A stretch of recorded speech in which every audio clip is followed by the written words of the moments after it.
Win predictor വെച്ചിട്ട് T20 ക്രിക്കറ്റിന്റെ result judge ചെയ്യാൻ പറ്റില്ല എന്ന് പ്രൂവ് ചെയ്യപ്പെട്ട ദിവസമാണ് ഇന്ന്, day 5, Afghanistan versus south Africa. ഈ മാച്ച് കാണാത്തവരോട് ഞാനിത് എങ്ങനെ എക്സ്പ്ലെയിൻ ചെയ്ത് തരാമെന്ന് എനിക്ക് അറിയില്ല. എൻ്റെ മോനെ, ജാതി മാച്ച്.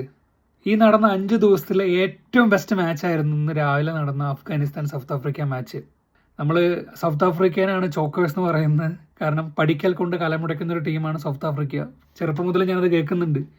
പക്ഷെ ആ ലിസ്റ്റിൽ എനിക്ക് സൗത്ത് ആഫ്രിക്കയ്ക്ക് പകരം അഫ്ഗാനിസ്ഥാനാണ് ആഡ് ചെയ്യാൻ തോന്നുന്നത്. ഒരു ന്യൂ ഇറ പഠിക്കൽ കലമുടക്കുന്ന ടീമാണ് അഫ്ഗാനിസ്ഥാൻ. അഫ്ഗാനിസ്ഥാൻ ഈ മാച്ച് വളരെ ക്രൂഷ്യലായിരുന്നു. ഇനി അവരുടെ സൂപ്പർ 8 പ്രതീക്ഷകൾ ഏത് രീതിയിൽ ഇമ്പാക്ട് ചെയ്യുമെന്ന് എനിക്കറിയില്ല. ഈ ഒരു മരണ ഗ്രൂപ്പിൽ സൗത്ത് ആഫ്രിക്ക ന്യൂസിലാൻഡ് ഇപ്പോൾ 2 കളി വീതം ജയിച്ചു മുന്നിൽ നിൽക്കുകയാണ്. സൗത്ത് ആഫ്രിക്കയുടെ അടുത്ത മാച്ച് ന്യൂസിലാൻഡ് ആയിട്ടാണ്. ഇന്ന് നടന്ന രണ്ടാമത്തെ മാച്ച് അയർലൻഡ് വേഴ്സസ് ഓസ്ട്രേലിയ. ഓസ്ട്രേലിയയുടെ ഈ വേൾഡ് കപ്പിലെ ആദ്യത്തെ മാച്ചായിരുന്നു ഇന്ന് കൊളംബോയിൽ വെച്ച് നടന്നത്. എക്സ്പെക്റ്റഡ് റിസൾട്ട് തന്നെ, ഓസ്ട്രേലിയ ജയിച്ചു. Last match England versus West Indies. 2016 final ഉറപ്പിക്കുന്ന രീതിയിലുള്ള ഒരു ടീമാണ് ഈ പ്രാവശ്യം വെസ്റ്റ് ഇൻഡീസിന് വേണ്ടി കളിക്കുന്നത്. ഇംഗ്ലണ്ടിന്റെ വേൾഡ് കപ്പ് സ്കോഡ് എനിക്ക് വലിയ തൃപ്തികരമല്ല. കാരണം നേപ്പാളിനോട് ഒരു എഡ്ജിലാണ് അവർ ജയിച്ചത്. പക്ഷേ വിൻഡീസിനോട് ഇന്ന് അവർ തോറ്റു.